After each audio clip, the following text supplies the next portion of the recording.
Everyone, ఈరోజు నేను discuss చేసే టాపిక్ వచ్చి మన ఛానల్స్కి వచ్చిన కొన్ని కమెంట్స్కి రిప్లై అండి. నమస్తే, నేను మీ అనూష. వెల్కమ్ టు అనూష బెల్లం.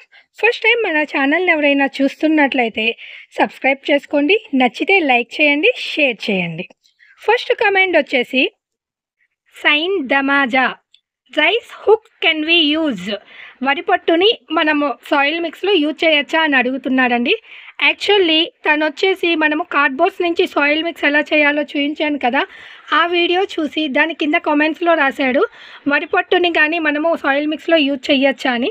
వరి పొట్టుని మీరు యూజ్ చేయొచ్చండి, దానివల్ల ఉపయోగాలు ఏంటి, ఎలా యూజ్ చేయాలి అనే దాని గురించి డిస్కస్ చేద్దామండి. నా దగ్గర వచ్చి ఇప్పుడు మీకు చూపించడానికి వరి పొట్టు అనేది లేదు. వరి పొట్టు అంటే మనము వడ్లు నుంచి బియ్యం తీసేసినప్పుడు పైన ఉండే లేయర్ని వరి పొట్టు కానీ వడ్ల పొట్టు కానీ అంటారు. ఒక్కొక్క ఏరియాలో ఒక్కొక్క రకంగా పిలుస్తారు. ఇది చాలా లైట్ వెయిట్గా ఉంటుంది. మన టెర్రస్ గార్డెన్లో చాలా ఉపయోగపడుతుంది. కోకోపీట్కి కొన్ని ఏరియాల్లో అయితే కోకోపీట్ బదులు దీన్ని యూజ్ చేస్తారు. కోకోపీట్ అనేది డీకంపోస్ట్ అయ్యే ఐటమే. నేను ఆల్రెడీ చెప్పాను కదా, మన సాయిల్ మిక్స్లో మనం ఎప్పుడు కోకోపీట్ కానీ అలా కానీ ఏమి యూజ్ చేయమని. ఈ వరి పొట్టులో మన ప్లాంట్స్కి కావాల్సిన జింక్ అనేది చాలా ఎక్కువగా ఉంటుంది. ఇది 25 kgs బ్యాగ్లో వరి పొట్టు మనం తీసుకుంటే దాని వెయిట్ వచ్చేసి 7 to 8 kgs మాత్రమే ఉంటుంది.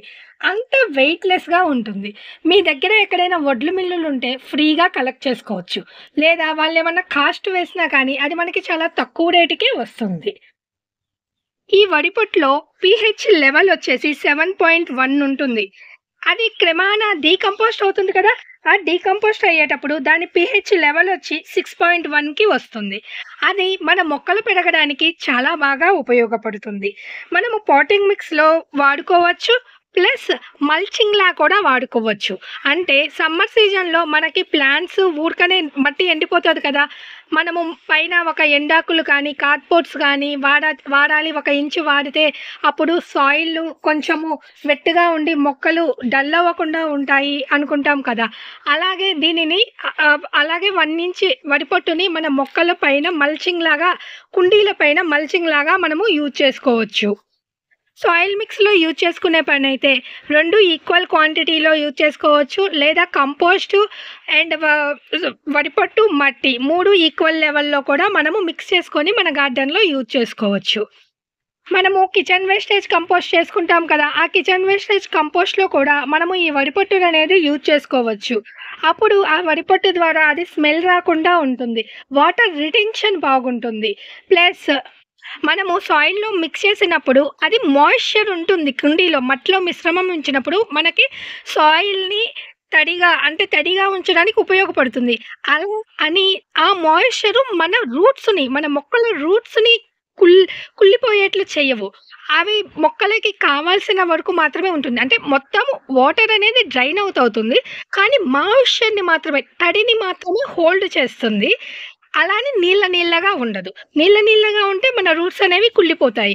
మాయిశ్చర్గా ఉంటే మన ప్లాంట్స్కి అనేది బలమే తప్పించి అవి రూట్స్ అనేవి డ్యామేజ్ అయ్యే ఛాన్సెస్ ఉండవు. తడిగా ఉండటం వేరు, మాయిశ్చర్గా ఉండటం వేరు. మాయిశ్చర్గా ఉండటము అంటే వెట్గా ఉండటం, అంటే నీళ్ళు ఇప్పుడు మన మట్టి ఉంది, ఇప్పుడు ఇది తడిగా ఉంది అంటున్నాము. అదే కానీ దీంట్లో మనం కానీ నీళ్ళు ఉన్నాయనుకో, ఇప్పుడు ఈ కుండీల పైన నీళ్ళు ఉన్నాయనుకో, అప్పుడు ఆ రూట్స్ కుళ్ళిపోతాయి, మన మొక్కలు అనేవి డ్యామేజ్ అవుతాయి. ఇలా మనకి వరిపొట్టు అనేది ఇలాగే తడిగా ఉండడానికి, మాయిశ్చర్ని తడి చేసుకోవడానికి ఉపయోగపడుతుంది. అంతేగాని వాటర్ని స్టాక్ చేసుకోవడానికి లాగా ఉపయోగపడుతుంది. అంటే మన తొట్టిల్లో, కుండల్లో మనం నీళ్ళు ఎలా పెడతామో అలా నీళ్ళని స్టాక్ చేయదు, అంటే నిలవ ఉంచుకోదు. మాయిశ్చర్ని మాత్రమే నిలవ ఉంచుకుంటుంది. రెండిటికి డిఫరెన్స్ అర్థమైంది కదా. మాయిశ్చర్కి అంటే తడిగా ఉండటం వేరు, నీళ్ళని స్టాక్గా చేసుకోవటం వేరు. నా సాయిల్ మిక్స్లో ఎయిర్ సర్క్యులేషన్ అవుతుంది. రూట్స్ అనేవి అసలు డ్యామేజే అవ్వవు మాయిశ్చర్ ఉన్నా కానీ. మళ్ళీ మనము దీనిని ఇంకొక రకంగా కూడా యూజ్ చేయొచ్చు. వాటర్లో ఒక బకెట్ వాటర్, అంటే ఒక సగం బకెట్ వాటర్ తీసుకొని సగం బకెట్ వరిపొట్టు తీసుకొని ఒక 3 days అలాగా ఫెర్మెంట్ చేసి అవి మన మొక్కలకి ఇచ్చినా కానీ చాలా ఉపయోగం ఉంటుంది. లేదంటే 3 days నుంచి 10 days మధ్యలో ఉంచుకోవచ్చు, మ్యాక్సిమం 10 days. ఎటువంటి బ్యాడ్ స్మెల్ రాదు. వాటిని 1:10 రేషియోలో డైల్యూట్ చేసి మన మొక్కలకి ఇచ్చినా కానీ ఆ లిక్విడ్ ఫెర్టిలైజర్గా బాగా ఉపయోగపడుతుంది. ఈ వడిపట్టులో చాలా సూక్ష్మ, స్థూల పోషకాలుంటాయి. మన మొక్కలకి కావాల్సినయి.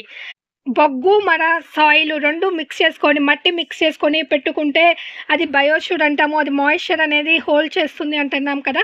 ఈ వడిపట్టు కూడా సేమ్ ప్రొసీజర్ బయోష్యూర్ లాగే యాక్ట్ చేస్తుంది. మన మొక్కలకి కావాల్సిన కార్బను, నైట్రోజను, ఎన్‌పీకే కూడా ఉంటుంది ఈ వడిపట్టులో. యాక్చువల్లీ ఈ వడిపట్టుననేది మనము కాల్చుకొని ఆ పౌడర్‌ని కూడా బర్న్ అయిన పౌడర్‌ని కూడా మన ఇండోరు, ఔట్‌డోరు ప్లాంట్స్ అన్నిటికి కూడా మనం ఇచ్చుకోవచ్చు. దానివల్ల కూడా మన మొక్కలకి చాలా ఉపయోగం ఉంటుంది. మన మొక్కలకి కావాల్సిన కార్బన్ వస్తుంది. అలా కాల్చినది గాని మనం ఇచ్చినట్లయితే మన మొక్కలకి కావాల్సిన కార్బన్ అనేది వస్తుంది. ఇదండి వరి పొట్టుని మన సాయిల్ మిక్స్‌లో ఎలా యూజ్ చేసుకుంటాము, దాని నుంచి ఫెర్టిలైజర్ ఎలా చేసుకుంటాము, కాల్చి దాని పౌడర్‌ని ఇవ్వటం వల్ల మన మొక్కలకు ఉపయోగం ఏంటి? ఇది వరి పొట్టు గురించి కంప్లీట్ ఇన్ఫర్మేషను. నా దగ్గరైతే మీకిప్పుడు చూయించడానికి వరి పొట్టు అనేది అవైలబుల్‌గా లేదు. కాబట్టి నేను ఓరల్‌గా మీకు ఎక్స్‌ప్లెయిన్ చేస్తున్నాను. మీరు ఉపయోగించుకోవచ్చు. సెకండ్ డౌట్ వచ్చి డీఎంవివి అండి. మీరు వేస్ట్ డీకంపోజర్ వాడితే త్వరగానే కుళ్ళి ఎరువు తయారవుతుంది అంటున్నారు. అవునండి. వేస్ట్ డీకంపోజర్స్ వాడితే మనకి త్వరగానే కుళ్ళి డీకంపోస్ట్ అవుతుంది. నేను వాటర్‌లో ఎండాకుల్ని పెట్టి ఒక కవర్‌లో ప్యాక్ చేసి 3 డేస్ తర్వాత ఆ మాయిశ్చర్ వల్ల అది సగం కుళ్ళాక మళ్ళా ఒక 4 డేస్ మట్టిలో మిక్స్ చేసుకొని ఉంటే 7 డేస్‌లో ఎండాకులతో డీకంపోస్ట్ అవ్వుద్దని ఒక వీడియో చేశాను. ఆ వీడియోని చూసి తను కమెంట్ చేశారు. వేస్ట్ డీకంపోస్టర్ వాడితే మీకు మొక్కలకి త్వరగానే ఎరువు తయారవుతుంది అని. కానీ నేను చెప్పే ప్రొసీజర్స్ వచ్చి డీకంపోస్టర్స్ ఎళ్లి కొనుక్కొని ఆన్‌లైన్‌లో ఆర్డర్ ఇచ్చుకొని చేసుకోలేరు. మన ఇంట్లో ఉండే సోర్సుల ద్వారా ఎలాగ కంపోస్ట్ చేసుకోవచ్చు. కొంచెం లేటుగా అయినా స్మెల్ గానీ, వార్మ్స్ గానీ ఏమీ లేకుండా ఉండే ప్రొసీజర్స్, ఈజీ మెథడ్స్ వాటిని మాత్రమే నేను ఎక్స్‌ప్లెయిన్ చేస్తున్నానండి. అందుకోసమే నేను వేస్ట్ డీకంపోస్టర్ లేకుండా ఎలా కుళ్ళుతాయి అనే దాని గురించి చెప్పాను. వేస్ట్ డీకంపోస్టర్ వాడినా కానీ డీకంపోస్ట్ అయితే అవుతుందండి. థర్డ్ కమెంట్ వచ్చి ఎస్‌కే థామ్సన్. అక్క గ్రో బ్యాగ్స్ ఎండ వల్ల డ్యామేజ్ అవుతాయా? డ్యామేజ్ అవుతాయండి. ఈ గ్రో బ్యాగ్ క్వాలిటీస్ అనేవి డిఫరెంట్ ఉంటాయి కదా! ఆ క్వాలిటీని బట్టి డ్యూరేషన్ ఉంటుంది. మీరు బాగా ఎండలుండే క్లైమేట్‌లో ఉన్నట్లయితే గ్రో బ్యాగ్‌లనేవి డ్యామేజ్ అవుతాయండి. పర్మినెంట్ వచ్చి సిమెంట్ పాట్స్, పర్మినెంట్ మడులు ఇవైతే మాత్రం డ్యామేజ్ అయ్యే ఛాన్సెస్ ఉండవు. కానీ వీటి వల్ల ఏమవుతుందంటే మన టెర్రస్ మీద వెయిట్ ఎక్కువ పడిపోతుంది. అండ్ ప్లాస్టిక్ వాటిని కూడా యూజ్ చేయొచ్చు. ప్లాస్టిక్ కూడా నాకైతే రూ. 100 టబ్బులు ఇవన్నీ కూడా బానే ఉన్నాయి. డ్యూరేషను అంత ప్రాబ్లమ్ ఏం లేదు.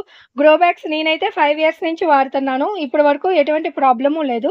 కాకపోతే నేను గ్రో బ్యాగ్స్‌కి, నార్మల్ కంటైనర్స్‌కి డిఫరెన్స్ ఏంటంటే నాకనిపించింది నా పర్సనల్ గ్రో బ్యాగులు ఏంటంటే నాకు రైనీ సీజన్‌లో డ్రైనేజ్ ప్రాబ్లమ్ అవుతున్నాయండి. యాక్చువల్లీ అవి సమ్మర్ సీజన్‌లో వాటర్ రిటెన్షన్ చేసుకొని టెర్రస్ గార్డెన్ మీద అంటే డైరెక్ట్ ఎండ పడే ప్లేస్‌లో సమ్మర్ సీజన్ అయితే నో ప్రాబ్లమ్ అండి. కానీ రైనీ సీజన్‌లో మాత్రం ఎంత డ్రైనేజ్ హోల్స్‌ని మళ్ళా పెట్టినా కానీ నాకు ఈసారి అయితే బాగా డిఫికల్ట్ అనిపించింది. దానివల్ల అడ్వాంటేజెస్ ఏందంటే మనం సాయిల్ మిక్స్‌లు ఒక్కొక్కసారి అన్నీ కలిపి ఒకేసారి చేసుకుంటాం కదా! చేసుకునేటప్పుడు మనకి కంటైనర్‌లన్నీ ఒకచోట అడ్డం లేకుండా ఇవి ఫోల్డ్ చేసుకొని పెట్టుకోవచ్చు. అది నాకు ఉపయోగం అనిపించింది. సమ్మర్ సీజన్ కూడా యూజ్‌గానే ఉన్నాయి. ఆహ్, ప్లాస్టిక్ గానీ, గ్రో బ్యాగులు గానీ, ఏవైనా కానీ మనం ఎండలో పెట్టి చేస్తున్నాము కాబట్టి కొన్ని రోజులకి ఏయైనా డ్యామేజ్ అవుతాయి. పర్మనెంట్ అయితే కాదండి. మీ డౌట్ అయితే క్లారిఫై అయ్యిందనే అనుకుంటున్నాను. ఇ నెక్స్ట్ కమెంట్ వచ్చేసేసేసి అంతా తెలుగులో చెప్పు సిస్టర్. సగం తెలుగు, సగం ఇంగ్లీష్ కాకుండా వెల్ ఎక్స్‌ప్లెయిన్ అంటున్నారు. నేను ప్రయత్నం అయితే చేస్తానండి మొత్తము తెలుగులోనే చెప్పడానికి. ఈ వీడియోలో ఏమన్నా డౌట్లుంటే కామెంట్ రూపంలో అడగండండి. Thank you for watching. Wish you a happy gardening.